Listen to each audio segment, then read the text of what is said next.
SMME challenges are universal, but often it is how those challenges are managed that determines the direction in which SMEs will develop and the manner in which they will develop and how they would then add to the growth of economies in the region. I think in Botswana, a lot of issues have been raised about SMEs. Access to finance is often a point that's raised quite often. Market access is another big challenge. Access to skills and competency, access to management capacity. So the fundamental point is that SMEs, by their very nature, are starved of resources, whatever those resources may be. As I said, it might be finance, human resources, working capital, stock, whatever. That's often the biggest challenge. And the premise that I come from is that you want to set up business so that they stay in business. So, and often the issue about capital is a one-dimensional focus on the issues. And that is the focus on starting a business. I want to start a business, so I must get whatever the means that I need to start the business. My view is that you've got to look far beyond the process of establishing a business. Because at the end of the day, if I give you capital today and you start a business, and then what? Cash is a commodity.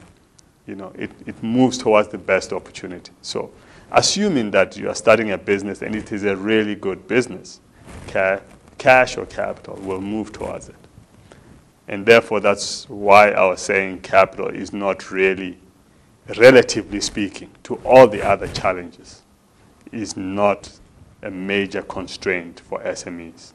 Anybody who wants to start a business really has to go through the motions of figuring out what is it that I'm actually getting myself into. And, you know, most people don't like this when I say it, but I actually do not encourage people to start businesses until they're really certain that they understand what it means to actually run a business, first and foremost, and make a business successful. It doesn't matter whether you've got a brilliant idea or not. That's not what makes the business successful. It's what gets you to get up in the morning and say, I want to start a business because I've got this idea. You've got to do your research. You've got to understand who are the players, who are you replacing with your product, because no matter whether it's a new idea or not, you are replacing something that's already in existence, that's either providing as a service or providing capacity to the market. The challenge for most SMEs is that they don't grow. They hit the first jackpot in the first year, and that's it. If they can maintain that level, that they're happy. I think the statistics give us a telling story. I think I saw a recent study that said 75% of employment in the private sector is provided by SMEs. But then again, if you look at the contribution to GDP of SMEs, it's very small. So the question then, or the worry would be that if we have 75% of our people in the private sector employed by SMEs, but they're in a sector that contributes very little to GDP, then it suggests that one, those jobs are not sustainable, and so they're on shaky ground, so to speak.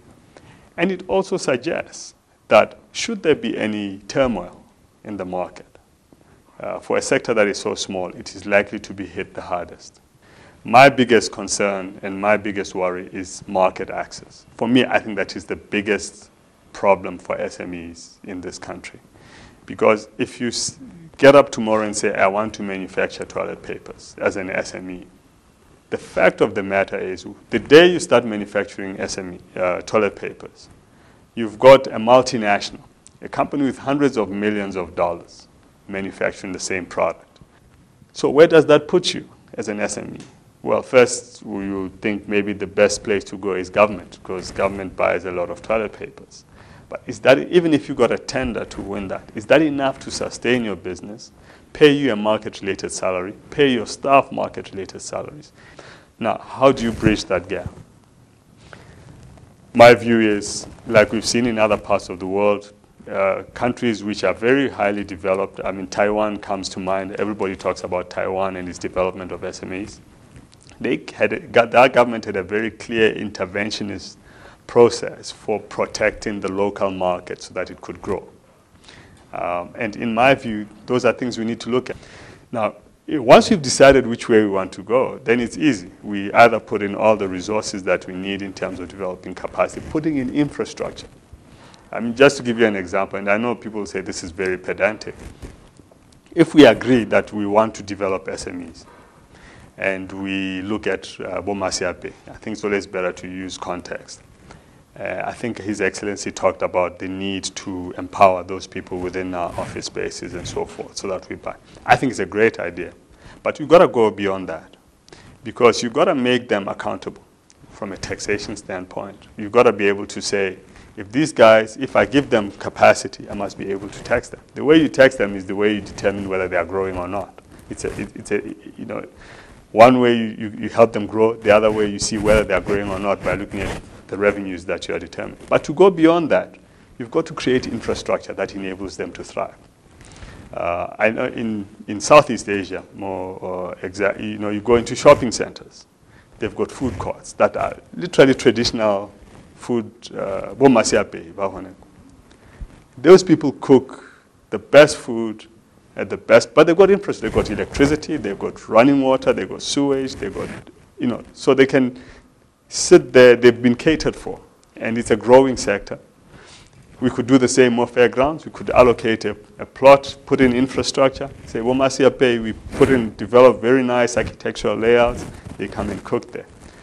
What that does is that for the food sector, and we agree with Babans, you know, we all love the papat, but we don't know where to buy them. But if you have the kind of infrastructure that I'm talking about, you encourage that sector to grow. Now, as a Masiape, one, I don't have to invest in a van to move my stuff every day, I don't have to buy a gas these braais, because I've invested in that capex in that particular area. That's my fixed investment. I don't need a van. The van will Trans-Africa deliver my, sorry to advertise Trans-Africa, but they deliver my stock every day, Hakitoka cooking oil, flour, whatever, to where I am because they know my place of business. They can give me credit. They don't have to worry. They might be by the fence there, and next week they're over there. If I want to get credit for them, if I want to get paid, I can't find them. So all these things have a repercussion, but they create a momentum once you set up the infrastructure and create a base for these people. So that's why I'm saying it's important to decide where we want to go. And once you've decided that, then policy follows that. And infrastructure follows policy. And it creates a momentum of its own. Don't think of setting up a business that will just pay your salary, because you'll be out of business in 12 months or 24 months. You've got to think about a business that will grow, constantly grow on an annual basis. So your salary becomes secondary. It's your ability to grow and employ more people, provide a service that is outstanding to your market, because that's what will ensure that you grow. And secondly, you've got to look beyond Botswana. I know it's a far-fetched thing for a lot of people, but I think my view is you've got to look at one, I've got to consolidate my position in the market. I've got to make the best magwinya in Botswana. Once I've made the best magwinya and everybody knows that I make the best magwinya, then I've got to look at making the best magwinya, say Gaborone, for Francistown.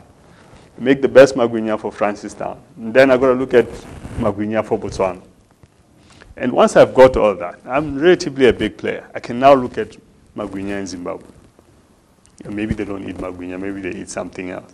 But I believe you've got to look at a bigger picture than just a business that will maintain your lifestyle. I think that's where the biggest challenge with our SMMEs have been that they focused on meeting the lifestyles of their employers or of their promoters, rather than meeting the service needs of the market that they are looking at.